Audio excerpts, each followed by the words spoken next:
सुप्रभात आप सभी साथियों को। चूँकि हम लोग बात करेंगे यहाँ पर एक नोटिस आने के बाद से आप लोगों के मैसेज लगातार बढ़े, तो उस नोटिस पे हम लोग बात करने जा रहे हैं। ख़ास तौर से हम इस पे बात करेंगे जो आपके असिस्टेंट प्रोफेसर वाला एग्ज़ाम है, उच्चतर शिक्षा के माध्यम से जो होता था, अब जो उच्च शिक्षा के माध्यम से होगा, उत्तर प्रदेश शिक्षा सेवा चयन आयोग के माध्यम से होगा। उसके लिए एक नोटिस आया है कि आपके एग्ज़ाम कब तक हो सकते हैं, क्या है। तो अभी देखिए क्या आया था, उत्तर प्रदेश शिक्षा सेवा चयन आयोग द्वारा आयोजित की जाने वाली परीक्षाओं हेतु केंद्र की सूची उपलब्ध कराए जाने के संबंध में उत्तर प्रदेश शिक्षा सेवा चयन आयोग द्वारा सहायक आचार्य यानी किसी को बोलते हैं असिस्टेंट प्रोफेसर, जिसकी हम लोग बात करेंगे अभी, और प्रवक्ता संवर्ग पीजीटी और प्रशिक्षक टीजीटी यानी कि पीजीटी और टीजीटी के भी लिखा हुआ है कि पदों पर चयन हेतु माह दिसंबर 2024 के तृतीय सप्ताह से जनवरी 2025 के द्वितीय सप्ताह में लिखित परीक्षा का आयोजन प्रस्तावित है। कब से? तृतीय सप्ताह से लेकर द्वितीय सप्ताह तक, क्योंकि आप जानते हैं कि फिर 13 जनवरी से उधर कुंभ होने वाला है। 13-14 जनवरी से कुंभ है ना, शायद, हाँ कुंभ है, तो वो द्वितीय सप्ताह हो गया, इधर तृतीय सप्ताह। यानी कि आयोग द्वारा उक्त तीनों परीक्षाओं को प्रदेश के मंडल मुख्यालय ऑब्लिक जनपद मुख्यालय पर प्रतिदिन 2 पाली में आयोजित कराए जाने पर विचार किया जा रहा है।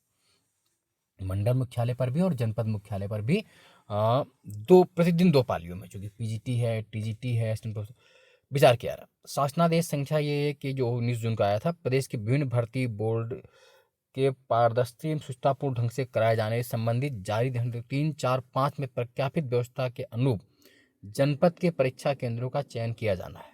अतः उपयुक्त के दृष्टिगत संदर्भित शासनादेश के अनुसार मानक परीक्षा केंद्रों की सूची संलग्न प्रारूप पर उपलब्ध कराने का कष्ट करें। ठीक है, ये देखिए यहाँ से ले। अब इन्होंने क्या कहा है कि मंडल मुख्यालय ऑब्लिक जनपद मुख्यालय, यहाँ पर इसका कतई अर्थ ये नहीं है कि सभी जनपदों पर होगा, वो मंडल मुख्यालय भी हो सकते हैं, मतलब बड़े बड़े जहाँ पर उनको लगेगा। अब देखने वाली बात यह है कि तीनों भर्ती जो कि बड़ी हैं, चाहे वो असिस्टेंट प्रोफेसर की हो, पीजीटी हो, टीजीटी की हो, और ये समय कब से दे रहे हैं? तृतीय सप्ताह। अब दिसंबर का तृतीय सप्ताह आप समझते हैं लगभग, है ना, लगभग वही 20, मान लीजिए अगर हम तृतीय आप सीधे सीधे मान लें अर्थ कि 20 दिसंबर से मान के चलते हैं, 21 होता है, 20 दिसंबर से और इधर 13 जनवरी तक, इनके हिसाब से अगर आप मान के चलें तो ये आपको समय दिखता है। अगर ये संडे सैटरडे कराते हैं तो मान लीजिए इधर 21-22 दिसंबर करा लेंगे, है ना।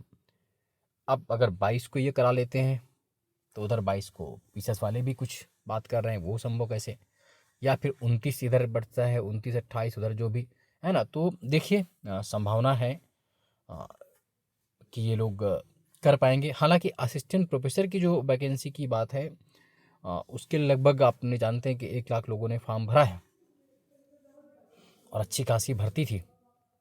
तो 1 लाख लोगों ने जब फॉर्म भरा हुआ है असिस्टेंट प्रोफेसर के लिए, तो अगर ये चूँकि बहुत संख्या नहीं है, अगर कराना चाहें तो ये लेकिन अभी सेंटर मांगे जा रहे हैं, कब सेंटर मांगे जाएंगे, फिर स्थितियाँ कैसी होंगी, तो इन चीज़ों पर अगर देखा जाए तो ये एक होप सो ये डेट हो सकती है, लेकिन पूर्णतया अभी इन डेटों के बीच में एग्ज़ाम हो जाएगा ये थोड़ा कहना जल्दबाजी, क्योंकि अभी सेंटर मांगना शुरू हुआ है।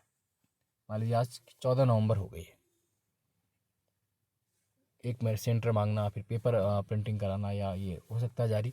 तो ये मान के चलिए कि आप अपनी तैयारी हिसाब से कर लीजिए, और चूँकि अगर चूँकि संख्या बहुत ज़्यादा नहीं है, 1 लाख लोग पार्टिसिपेट करेंगे, तो उस हिसाब से कुछ कुछ विषय में बहुत कम कैंडिडेट रहते हैं, और तो आयोग चाहे तो पेपर आपका इनके बीच करा सकता है, उसमें कोई बड़ी समस्या नहीं आने वाली है, क्योंकि लगभग अभी 1.5 महीने का समय तो उसके पास ऑलरेडी है। अगर वो मान लो इसका एग्ज़ाम लास्ट 29 दिसंबर के आसपास उसका कराता है प्रोफेसर का, तो एग्ज़ाम 1.5 महीने में वो अपनी तैयारी कर सकता है, बहुत ज़्यादा संख्या की आवश्यकता उसको नहीं पड़ने वाली।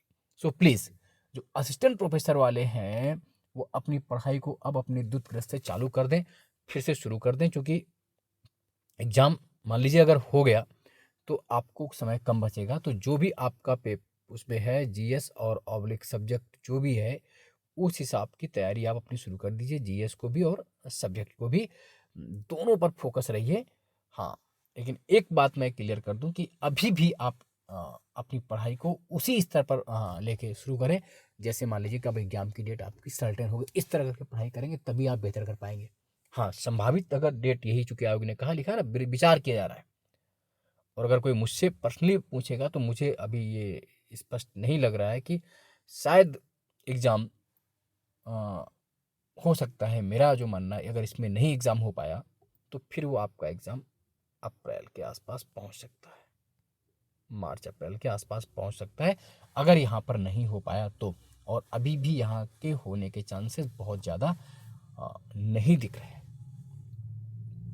तो लेकिन अपनी पढ़ाई को आप यही मान के शुरू करें कि आपका एग्ज़ाम, है ना, हो सकता है और संभावित है। तो चूंकि पढ़ाई में कहीं कोई नुकसान आपका बनना नहीं, आपका ये होता नहीं है कि प्री है फिर मेंस पढ़ें कि क्या पढ़ें, कि प्री की तरह पढ़ें कि मेंस की पढ़ें। हालांकि लंबे समय तक धैर्य बनाए रखना ये बहुत कठिन काम है, कहना बहुत आसान होता है, उसके लिए बहुत जिज्ञासा की, मानसिक वेदना की आवश्यक क्या किस प्रक्रिया से गुजरना पड़ता है तो मैं भी जानता हूँ। लेकिन फिर भी आपके पास ऑप्शन नहीं है तो अभी 15 दिन, जो भी 1 महीने का आपका समय है, उसमें अपने विषय और चीज़ को स्ट्रॉन्ग कर लीजिए।